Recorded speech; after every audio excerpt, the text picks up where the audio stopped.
प्रिय छात्रों, आज मैं जो बचे हुए दो समास, बहुब्रीहि समास और अव्ययी भाव समास, इन दो समासों को बड़े सरल विधि से, बड़े अच्छे ढंग से प्रयास करूंगा ताकि आप लोगों को बड़ी सरलता के साथ समझ में आ जाए। आपको विशेष पहले बता दूं, नाम है बहुब्रीहि। बहुब्रीहि, बहुब्रीहि समास देखिए, बहुब्रीहि।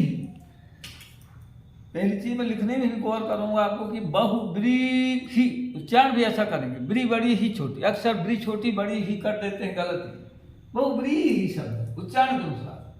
अगर संस्कृत वाले, दोनों को अलग अलग मैं बताऊंगा, जो संस्कृत वाले विद्यार्थी हैं, यत्र समासिक पदेभ्यः अन्यस्य बोधः भवति सा बहुब्रीहि।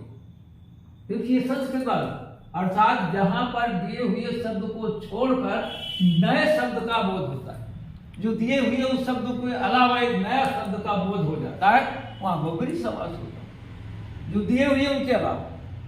कितनी सरल बात है। अर्थात समझो, अर्थात निकल आया अर्थात। अब देखिए उदाहरण से क्लियर, संस्कृत में आया चंद्रशेखर।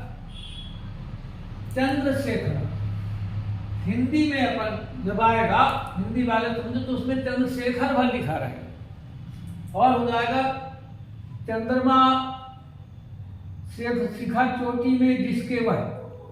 चंद्रमा चोटी में जिसके वह, अर्थात किसके चोटी में चंद्रमा से? भगवान शंकर। भगवान शंकर, ये हिंदी में कर दे।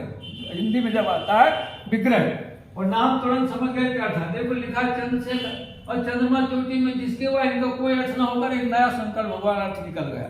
तो अर्थात जब निकल गया इसलिए बहुब्रीहि है, क्योंकि अर्थ नया निकल गया शंकर। तो हिंदी में चंद्रशेखर आएगा और चंद्रमा चोटी में जिसके वह, अर्थात भगवान शंकर, इतना आएगा। और संस्कृत में चंद्रशेखर लिखा होगा। वही बात चंद्रमा चोटी में, तो चंद्र शेखरे सप्तमी है में, इसलिए रामे देवे शेखरे। तो चंद्रा शेखरे, यश सह, यश माने जिसके जिसका, यश माने जिसका जिसके, और सह माने वह। तो वही संस्कृत बना दिया सिवाय, और कुछ नहीं। वही हिंदी में संस्कृत में संस्कृत बना दिया, संस्कृत से विग्रह हो गया। इसी प्रकार देखिए लंबोदर, हिंदी में आएगा तो लंबोदर। लंबोदर मतलब लंबा पेट जिसका, लंबा है पेट जिसका वह।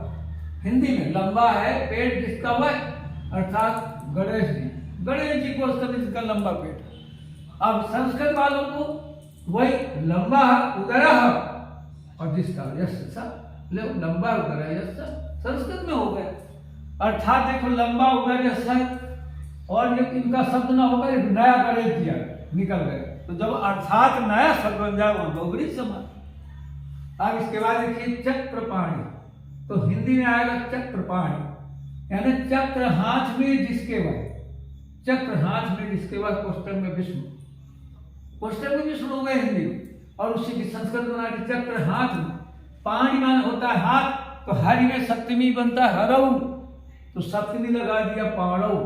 हरि से हरऊ तो पाणि से पाणु। चक्र है पाणौ, यश सह, देखिए ये बन गए। इसी प्रकार वीणावादनी, देखिए वीणावादनी, वीणावादनी यानी तो वीणावादनी यासा, स्त्रीलिंग है, स्त्रीलिंग में है।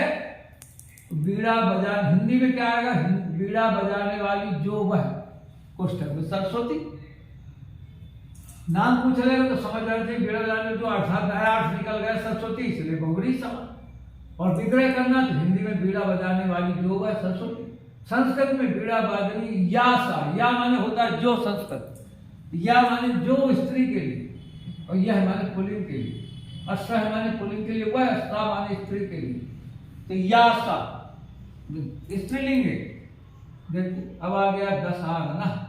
दशानी आननानि, हिंदी में आएगा दशानन। 10 मुख जिसके वह, 10 मुख जिसके वह रावण, पुस्तक हिंदी में हो गया।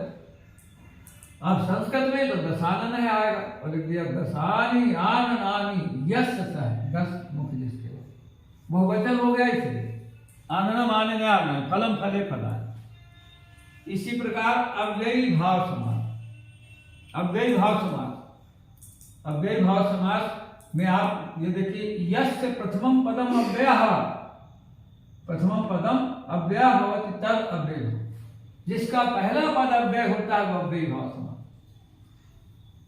प्रथम पद हिंदी में जिसका प्रथम पद अव्यय और दूसरा पद संज्ञा हो परिभाषा, वो अव्यय भाव समास। एक और याद रखना इनकी पहचान आ, ए, या, उ, प्र, ये इनसे जो शुरू होता है वो अव्यय भाव। ये सरल पहचान आ, ए, या, उ, प्रा जिसके पहले देख लेना, समझ गए कि अव्यय भाव। अब इसके बाद कुछ महत्वपूर्ण उदाहरण से आपको क्लियर हो जाएगा। ये देखिए यथाशक्ति, यथाशक्ति तो तुरंत समझ गए। इसमें इतना सब यथाशक्ति बनाएगा, हिंदी में तो ये शक्ति के अनुसार, हिंदी में इसका हो जाएगा शक्ति के अनुसार, और संस्कृत में यथाशक्ति। तो इसको पहले लिख दो, दूसरे पद को पहले से जैसे के तैसे उठाकर रखो, और यथा के माने लिख देना अनतिक्रम में यथा। जो भी आए बाद वाले को दूसरे पद को जो को तो पहले रखो, और पहले वाले यथा की जगह अनतिक्रम में बस। यथा भाव है, भाव है अनतिक्रम। यथा कामम, कामम अनतिक्रम। यथा साध्य, साधन कोई भी हो, देखो आपको यथा वाले एकदम अनतिक्रम शब्द याद रखें, कुछ नहीं, इतना सरल। और अनुराध आ गया तो तुरंत समझ जाए, जहां अनु आए तो यहाँ अनु आए का मतलब तो राधा, इसको राधा के पीछे, राधा के बाद में, इसलिए राधा आया, राधा षष्ठी एक वचन में, साला आया तो राधा आया पश्चाते। जो भी अनु आएंगे, जैसे अनु कृष्णम, कृष्णस्य पश्चाते, अनु विष्णु, विष्णु पश्चाते, जो भी आएगा षष्ठी लगा देंगे, बाद वाले षष्ठी पहले में लगा के बाद में पश्चाते, अनु वाले पश्चाते, और इसमें षष्ठी लगा देंगे शुरू। अब इसी प्रकार उपगंगा, उपमा तो यहां से आए तो उपमाने समीप है, जैसे हिंदी में आगे उपगंगा तो गंगा के पास में, तो गंगा आया समीप, साल आया तो गंगा आया समीप, षष्ठी लगाएंगे। चाहे जो आया, आज जिसको भी आए, उप जैसे उपसाला तो उपसाला, साला आया समीप, ये उपसाला बन गई तो उसको नाम हो गया साला आया समीप। जो भी उप आएंगे तो उसमें समीप, पहले वाले में षष्ठी। इतना काम करना। इसी प्रकार प्रतिदिनम जैसे आ गया, प्रतिदिनम तो तुरंत जो बाद में लिखा हुआ है तो प्रति हटाकर दिनम दिनम, दो बार दिनम दिनम कोई भी आ, जैसे आ गया प्रतिग्रहम तो ग्रहम ग्रहम, प्रति क्षणम क्षणम क्षणम, चाहे जो आए तुरंत प्रति वाला आए तो बाद वाले को दो बार लिख दो, हो गया प्रति वाला पूरा आपको सरल भाषा हो गया। और जब आप जैसे उदाहरण एक और आ गया प्रत्येकम, तो समझ जाती कि इसमें संधि मिलान पहले अपना अलग करना चाहिए। तो इसमें समझ जाते हम संधि पहले पढ़ चुके हैं कि प्रतिघन एकम, दो शब्द है, प्रति एकम, तो जो बाद में एकम आया तो दो बार कर दो, एकम एकम प्रत्येकम, मैंने पहले दो शब्दों में अलग अलग करेंगे, प्रति एकम से प्रत्येकम बना, तो एकम जब जो आ जाए तो प्रत्येकम, तो प्रत्यहम हम, जब प्रत्येक कोई भी आए तो तुरंत हम ऐसा कर लें। इसलिए बड़ी संधि जो है ना, ये बहुब्री समास, अव्यय भाव समास मैंने अच्छी प्रकार से आपको डील किया, और समास अगर आपने गौर किए होंगे तो उसमें आगा। अब आगे अगला